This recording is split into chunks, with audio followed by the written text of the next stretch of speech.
A warm greeting to all my students, a warm welcome all of you in this starting of the paper of literary theory and criticism, part A, Introduction to Criticism. Now here we are going to deal with the very important aspect of the literary theory, that is the art of criticism. That is that it belongs to the background of English literary criticism here. So in the first place, what we are going to discuss, we are going to have an exchange of view over the critical method. So what is this critical method? The critical method, as you know, what is criticism? Criticism is passing the comment, framing a comment regarding the literary works. Now this critical method discusses all types of literature, that is the poetry, drama, fiction, everything. And what it discusses how this literature could be enjoyed. Any type of literature, that may be poetry, drama or fiction, how it could be enjoyed. As far as the methods of appreciation are concerned, it can be appreciated in two ways. Any literature, poetry, drama or fiction or any other. So which are these two methods that you are going to appreciate the literature? The first one is that it can be absurdly enjoyed as a layman enjoys, means any ordinary human being without much knowledge of that particular literature also can enjoy the literature. And secondly, as a trained man does it methodically, that is a person who is aware of the trends of literature, who is aware of the notions of literature, who is aware of how the literary work is created, etc. So any literature can be enjoyed in these two ways, either absurdly as a layman does it, means very normally and very frankly, and the second one, that is the methodical analysis as a trained critic does it. Now in the first case, when a layman is going to enjoy it, the impression of its worth is vague, even confused, means it is not clear. That is, the impression of the worth of that literary work is vague, it is unclear, it is not obvious, sometimes it is even confused. But in the other method, when a trained man methodically enjoys this literary work, in that method it is possible that you are going to know about the worth, the value of that particular literary work. So this is this other method in which it is fully accounted for, and that's why it is this later mode of enjoying criticism that is referred as criticism. Now have you got what is criticism? Criticism is enjoying the literature or understanding, appreciating the literature as a trained man methodically does it. That is nothing but criticism. A critic is an ideal reader. It is supposed that a critic is an ideal reader. What kind of a reader a critic should be? Again, it is deliberated that a critic is a person who is supposed to travel in the realms of gold, means he is aware of the vast kind of literature and he brings to bear a trained judgment on whatever he reads. So who is a critic? Whom you are going to call a critic? A person, a reader. A critic is an ideal reader, a reader who has travelled much in the realms of gold, who happens to have adopted the technique to bear a trained judgment upon whatever he or she is going to read. that person is called a critic. Now, what are the characteristic traits of a critic? What a critic is expected to do? To a critic, no work of art is good or bad, enjoyable or unenjoyable, meaningful or meaningless, unless he has subjected it to a thorough examination. Means how a critic has to perform his job? A critic has to be an impartial, a neutral observer. Any work must not be a good or bad thing unless and until he is going to analyze it. It should not be enjoyable or unenjoyable. It should not be meaningful or meaningless. So, it is his duty, the duty of a critic is to impart his judgment impartially without any prejudices regarding the literary work of art. And that's why how criticism is going to be defined. Criticism therefore is born of questioning, and it never takes a writer or his work on trust. Criticism is born of questioning. When you are going to question anything, there is certainly going to be some kind of criticism. It never takes a writer or his work on trust. Means the criticism or the critic is almost going to ask questions to the critic as well as to the literary work of that particular writer. Where a work is held to be divinely inspired or revealed, as in the case of the scriptures, there can be no criticism therefore. Have you ever seen any criticism regarding any religious book? Unless and until late period, there was no criticism regarding the scriptures. Why? Because the orthodox opinion of the people, you know that people are very reluctant to listen anything regarding the religious books, the scriptures. They are not ready to accept any view regarding or against even of the scriptures.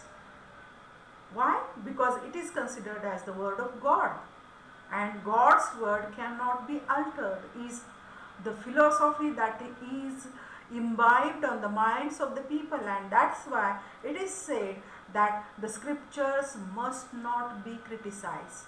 Any kind of scripture, whether it belongs to Hindu, Muslim, Christianity or any other religion of the world, but the scriptures were never supposed to be criticized unless and until very late period.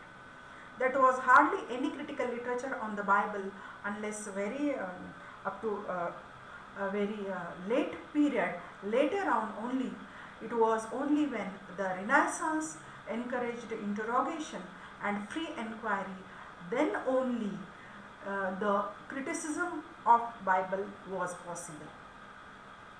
Now today is obviously the circumstances are very different. Today anything is going to be criticized. Nothing is sacrosanct to criticism in today's world. The people are even tempted, the people are even very eager to criticize anything, everything in the world. That is today's view. It subject everything to the closest scrutiny, that is criticism. Criticism subjects everything to the closest scrutiny in today's world. Its approach, how is the approach of criticism? Its approach is that of science. What is the approach of science? That is, the approach of science is always the approach of a disinterested application to its subject to understand and interpret it fully. Means, you are going to question, you are going to have the experience and you are going to frame your conclusion. That is the scientific method, and that is going to be followed in criticism as well. Why? Because criticism is as good as a science. And why? Because as science requires intellectual freedom for flourishing, in the same fashion criticism equally requires intellectual freedom for its flourishing. And the next important thing that criticism expects to do is the significant thing, that is, it requires an atmosphere in which questioning and inquiry are freely allowed. So if anybody says that no, you cannot question my views, you cannot say anything against what are my views, there no criticism is possible. So the basic tenet, the first and foremost important of characteristic of criticism is that you are going to ask the questions. And here we now move on towards the limitations of criticism. Anything in the world, as there are merits, there are demerits also. As there are the free forms, there are limitations also. So what are these limitations regarding the criticism? There are certain limitations, out of which the very important one, significant one that we are going to discuss is that it is conditioned by many factors, in particular by the trend of the age, and the second one, the attitude of the critic. So the first important limitation of criticism is the trend of the age. As far as any age is concerned, there is a particular trend of that particular age. Okay, now this corona pandemic age, now we are undergoing the corona pandemic age, and there is the particular trend of this age that everybody is going to investigate the things, everybody is going to pass on the comment, everybody is going to forward the information, everybody is going to tell you somebody. That is this particular condition, that particular corona pandemic age is conditioned by these factors. In the same fashion, there are different trends of each and every age. And the second important thing is that the attitude of the critic is equally important. That is, sometimes the critic is a very liberal fellow, sometimes he is tempted to be going to be very orthodox fellow. So this is the attitude of the critic that again matters the most. Now both these tend to limit the critic's freedom, as indeed they do that of the writer himself. So these two views, these two important factors, they are going to limit the critic's freedom. Means the critic is not free to criticize any work as he or she might think. They have to follow these factors. They have to follow these bindings of these two factors. And it is so because one is ever a slave to one's times and mental makeup. The mental makeup of the person is important. In the same fashion, it is these limitations that make the critical approach of one age or author different from that of another and impart to it its distinctive character. So these limitations are very important that make the critical approach of one age or author. For example, the critical approach of Wordsworth, the critical approach of Shakespeare, the critical approach of Dr. Johnson, the critical approach of S.T. Coleridge, the critical approach of Dryden, all these approaches, they vary from each other.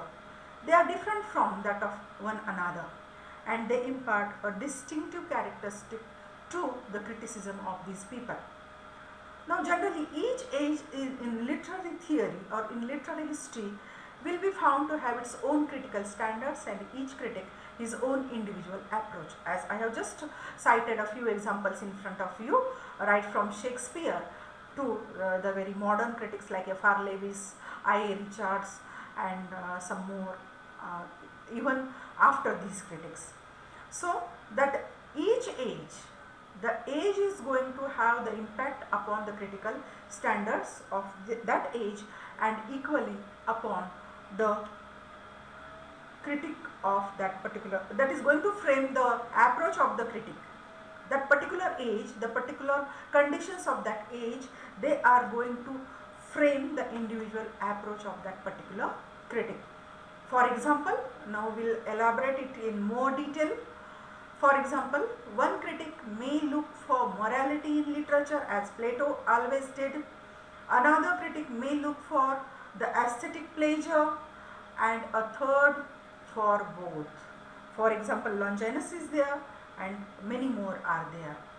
So it depends upon the particular critic as to for what he is going to look into the literature, or as to for what he is going to analyze the literary work.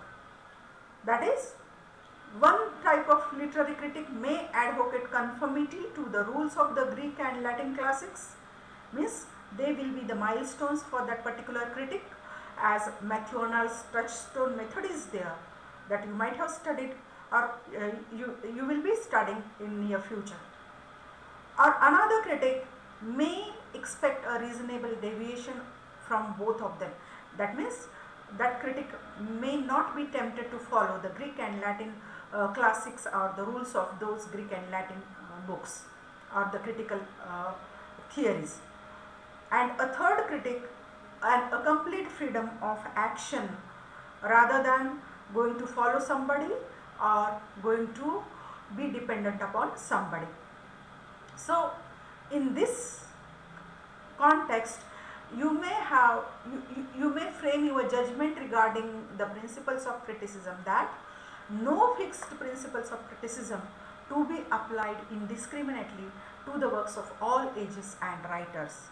Means the critical theories, the critical approaches of almost each and every age, they are different, and that's why the principles of criticism have been differently formulated, differently framed by all these critics, and you are going to discuss the principles of criticism as framed by Plato.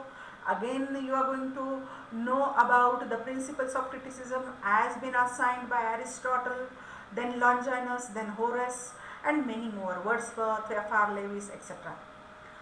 So, what this oft quoted phrase actually signifies is the contribution each age has made to critical thought and the course it has followed in so doing. Right? So, often the critical canons of one age have been discarded by another.